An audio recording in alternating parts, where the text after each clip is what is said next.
Est-ce que TikTok pèse réellement dans les municipales? Oui, mais restons mesurés. En fait, contrairement à d'autres plateformes type Insta ou Facebook, son utilisation varie beaucoup selon le profil des candidats, les partis politiques et les objectifs poursuivis. Ce qui fait que globalement, son usage est loin d'être massif. VisiBrain, l'outil de veille des réseaux sociaux, a mesuré la visibilité et l'engagement généré par les principaux candidats actifs sur TikTok. 38 villes ont été analysées, dont Paris, Lyon, Marseille, Nice ou encore Lille, entre le 1er et le 29 janvier. Sarah Knafo, candidate reconquête à la mairie de Paris, s'impose largement en publiant 2 vidéos par jour sur TikTok. Selon VisiBrain, depuis le 1er janvier 2026, Sarah Knafo cumule plus de 3,9 millions de vues, c'est 4 fois plus que sa concurrente Rachida Dati. En termes d'engagement, Sébastien Delogu, candidat LFI à la mairie de Marseille, se place en tête avec en moyenne plus de 5500 interactions, likes, commentaires et partages par publication. Juste derrière Sarah Knafo, deuxième du classement, Rachida Dati, troisième, et Laure Lavalette, candidate à la mairie de Toulon, quatrième.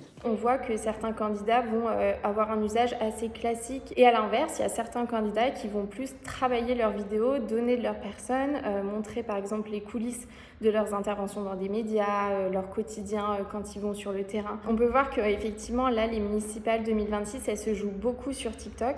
Ça ne l'était pas du tout en 2020. TikTok avait vraiment explosé après le confinement.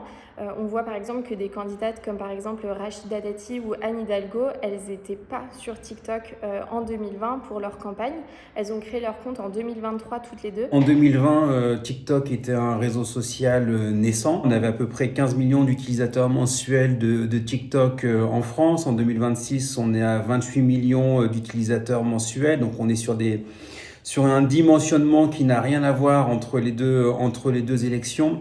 Entre-temps, il y a eu une familiarisation des Français avec TikTok, également de certains hommes politiques. Il y a un autre élément de contexte important à prendre en considération, c'est qu'en 2020, on était dans une forme de campagne électorale qui était un peu empêchée par le Covid. Et donc, c'est difficile de comparer réellement les deux usages de TikTok entre 2020 et 2026.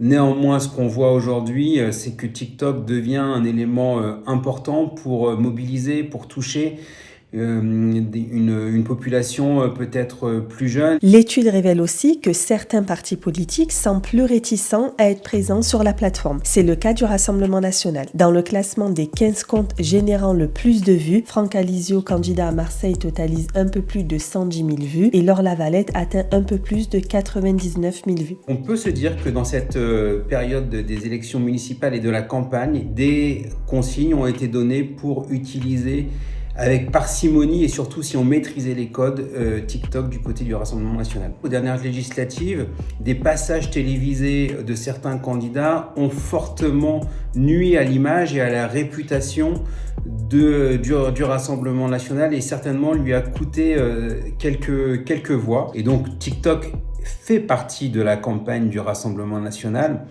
pour les personnes qui ont l'habitude de l'utiliser et ils ne se privent pas d'utiliser TikTok.